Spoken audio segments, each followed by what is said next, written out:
جب آپ کی عمر تھوڑی سی ڈھلکے گی تو پھر آپ کا ہمارے پاس فون آئے گا، مفتی صاحب کے پاس، جیسے کہ آتے ہیں، ڈاکٹروں کے بھی آتے ہیں، پروفیسر خواتین کے بھی آتے ہیں کہ 40 سال کی ہو گئی، جب رشتے آ رہے تھے اس وقت میں وہ ایجوکیشن میں تھی، میں کہہ رہی تھی اصل میں ایکچولی ایک معاشرے کا کارآمد فرد بننے کے لیے ایکچولی یہاں تک ملک کو ایسی اتنی سائنٹسٹ چاہیے.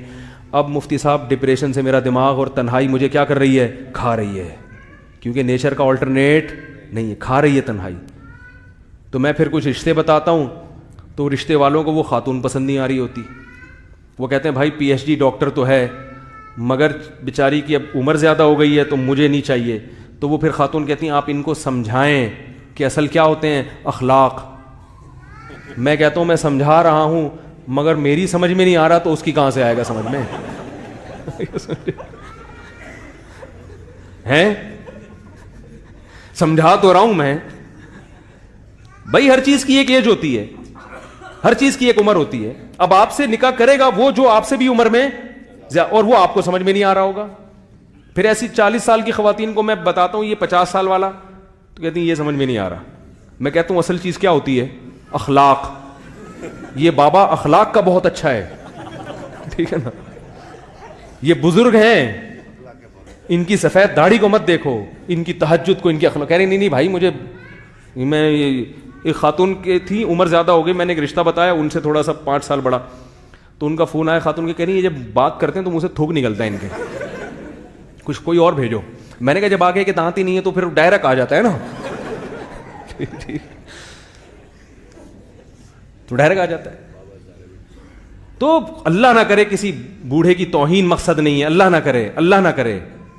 نبی صلی اللہ علیہ وسلم نے ارشاد فرمایا ان من اجلال اللہ کرامت الشیب المسلم، جس کی عمر زیادہ سفید ریش وہ ہمارے لیے قابل عزت ہے. لیکن نکاح کے معیارات کچھ اور ہوتے ہیں، وہ کچھ اور ہوتے ہیں نکاح کے جو معیارات ہیں. ہاں کوئی بوڑھا ہے تو وہ ظاہر ہے وہ پھر ایسی عورت سے کر لے گا 40-45 سال کی، 45 سال والی ہے وہ پھر 50-55 سے پھر آپ تیار ہو جاؤ. وہ بوڑھا تیار ہے بھائی 50 سال کا ہو کے 40 سال والی سے، لیکن 40 سال والی کہہ رہی ہے مجھے نہیں کرنی. تو اب ٹھیک ہے پھر ایجوکیشن پڑھو اور پڑھو، آگے بڑھو، نیچر سے ہرگز بغاوت مت کرو. ہاں آخری بات کر کے اپنی بات کو ختم کرتا ہوں، اس پہ بھی قانون سازی ہونی چاہیے کہ جلدی شادی ہو. عورت اگر پڑھنا چاہتی ہے تو وہ شوہر سے پہلے ایگریمنٹ کرے کہ میں پڑھوں گی لیکن تمہارے خرچے پر. نہیں آ رہی بات؟ میں ڈاکٹر بنوں گی تو فائدہ باپ کو نہیں ہوگا، فائدہ کس کو ہوگا؟ شوہر اور سسرال کو. تو میری تعلیم پہ میرا باپ خرچ نہیں کرے گا، تیرا باپ خرچ کرے گا. نہیں آ رہی بات میرا خیال ہے. یہ قانون بننا چاہیے، اگر حکومت نہیں بناتی معاشرے میں اس کو رواج دینا چاہیے. غیرت، اس میں یہ بھی تھا کہ غیرت ویرت کچھ نہیں ہوتا اس قسم کے بین، غیرت ہی سب کچھ ہوتی ہے. یہ ہمارے معاشرے میں چونکہ غیرت ختم ہو گئی ہے لہذا ریڈی میڈ ڈاکٹر چاہیے جس پہ خرچہ باپ نے کیا ہو، پھل کون اٹھائے، پھل کون کھائے، ہم کھائیں. میں کہتا ہوں ریڈی میڈ ڈاکٹر سے شادی مت کرو. کم عمر لڑکی، آپ بھی عمر میں کم ہو، نکاح کر لو، ابا سے بولو ابا اپنی بہو کو جتنا خرچہ آپ کریں ڈاکٹر بنائیں، باقی کون کرے گا.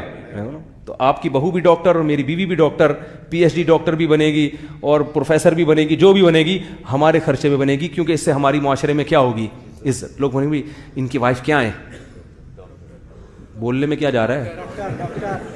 اور اس سے زیادہ عزت جب ہوگی کہ کس کے خرچے پہ ہیں، ان کے خرچے پہ ڈاکٹر ہیں، مزہ آئے گا.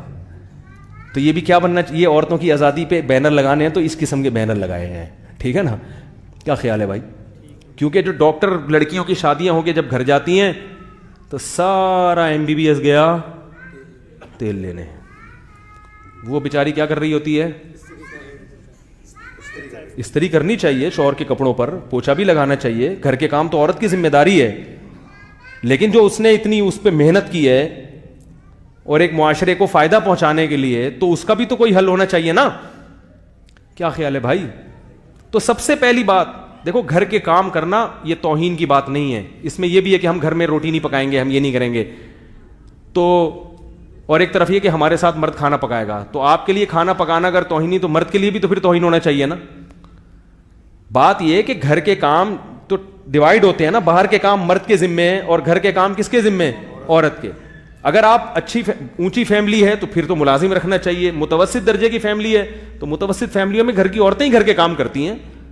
بڑی فیملیاں ہیں جو زیادہ مالدار ہیں ان میں آپ نہ کریں کام. کیوں؟ آپ بولے بھائی ہم نے اپنے باپ کے گھر کبھی جھاڑو نہیں لگائی, ہم یہاں کے.